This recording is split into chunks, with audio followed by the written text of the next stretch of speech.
नमस्ते साथियों, वंदे मातरम, जय गौ माता, जय गोपाल। साथियों, आज एक बहुत बड़ी उपलब्धि हुई है जो आपको दिखाई दे रहा है। रेगिस्तान का जहाज। जब हमारी टीम के कुछ सदस्य जंगल में कहीं जा रहे थे तो रेगिस्तान के जहाज की ये दयनीय स्थिति देख करके वो रुके और उन्होंने जब देखा कि ओहो, इनके जो हालात है वो बहुत गंभीर है और इनका जो पैर है वो पूरी तरह से टूट चुका है, इनकी जो हड्डियां हैं वो चूर चूर हो चुकी है। बस फिर क्या हुआ, पलक झपकते ही उन्होंने टीम के सभी सदस्यों को फ़ोन किया और फ़ोन करते ही हमारी टीम वहाँ पर पहुँची। और पहुँचने के बाद में इनके ऊपर स्प्रे वगैरह किया गया और इनके जो गाड़ी में डाल करके इनका पूर्ण रूप से जो उपचार हो सके, इस प्रकार का कार्य तय किया गया। साथियों, मेरा आप सभी से निवेदन इतना ही रहेगा कि हम जहाँ कहीं भी रहें, सनातनी संस्कृति, हम हिंदू है कहने से नहीं होगा, हमारे मन में जीव मात्र के प्रति दया होनी चाहिए। जब दया भाव होगा जीव मात्र के प्रति, तो हमें प्रकृति के जितने भी जीव है, जीव जंतु बेजुबान होते हैं।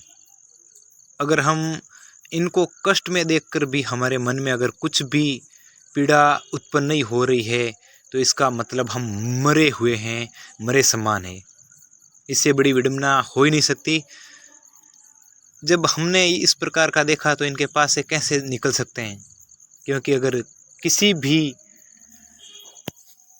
जानवर हो या बेजुबान पशु पक्षी हो, उनके पास से जब गुजरते हैं और वो इस प्रकार की दयनीय स्थिति में होती है, तो एक इंसान होने के नाते तो ये तय है, जिनमें हमदर्दी होती है, संवेदनशीलता होती है, वो निश्चित रूप से रुकेगा, उनसे भले ही जितना हो सके वो करेगा।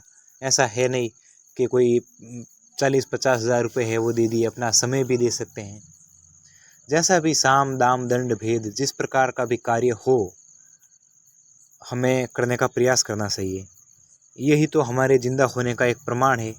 अन्यथा अपना भोजन तो सब पकाते हैं, सब बनाते हैं, सब खाते हैं, सब जुगाड़ में लगे ही रहते हैं, पर जिंदा होने का अगर परिणाम देना है और प्रमाण देना ही है तो यही है। साथियों, हम काफ़ी समय से प्रयास कर रहे हैं और हमारा अटल विश्वास है कि हम बहुत कम समय में पूरे भारतवर्ष के अंदर, अगर डंके की चोट के साथ में एक मानवीय संवेदनशील इंसान होने के नाते, हम जब तक संपूर्ण भारतवर्ष में गौ माता राष्ट्रमाता घोषित नहीं हो जाती, जहाँ मौका मिलेगा हम वहाँ धीरे धीरे विस्तार करके टीमें बनाएंगे गौ माता को राष्ट्रमाता घोषित करवाने के लिए। और जितने भी पशु पक्षी मूक प्राणी है, उनकी सेवा में कोई कसर नहीं छोड़ेंगे। जब तक जान है तो जहान है। हाँ, हो सकता है अगर चल बसे तो एक अलग बात है, पर एक ऐसी मिसाल खड़ी करके जाएंगे जो आने वाली पीढ़ियाँ याद करेगी।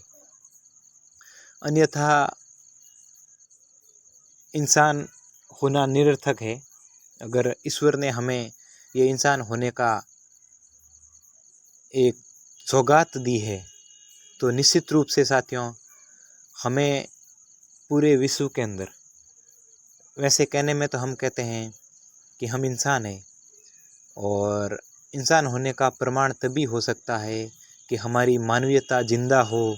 और हमें जहाँ कहीं भी मौका मिले साथियों, हम प्रयास करें, जितना हो सके, जितना संभव हो उतना प्रयास करेंगे तो ये प्रकृति बचेगी। जब प्रकृति बचेगी तो निश्चित रूप से हम सभी सुखी होंगे।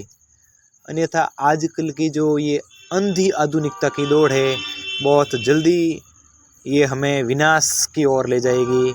और एक दिन, यानी वो दिन दूर नहीं, जब हम कहेंगे कि काश अगर हमें भी मौका मिलता और हम भी उस दिन अगर इस प्रकार की सेवा करते, तो हो सकता है कि भगवान श्री कृष्ण, द्वारकाधीश, भगवान विष्णु जी और जितने भी देव है,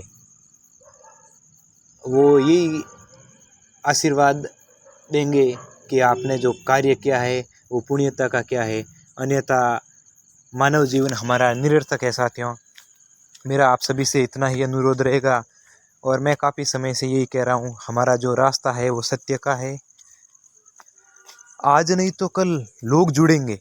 जब हमने ये अभियान शुरू किया था तो संद लोगों के द्वारा किया गया था, पर आज धीरे धीरे विशाल रूप लेता जा रहा है और हमारा जो व्यवस्था है वो बहुत बेहतरीन तरीके की है। आप सभी साथियों से मेरा विनम्र निवेदन रहेगा कि आपको जब भी मौका मिले तो आप इस प्रकार की सेवा करें और हमारे इस YouTube चैनल को ज़्यादा से ज़्यादा लाइक, शेयर और सब्सक्राइब करें। वंदे मातरम, जय हिंद, जय गौ माता।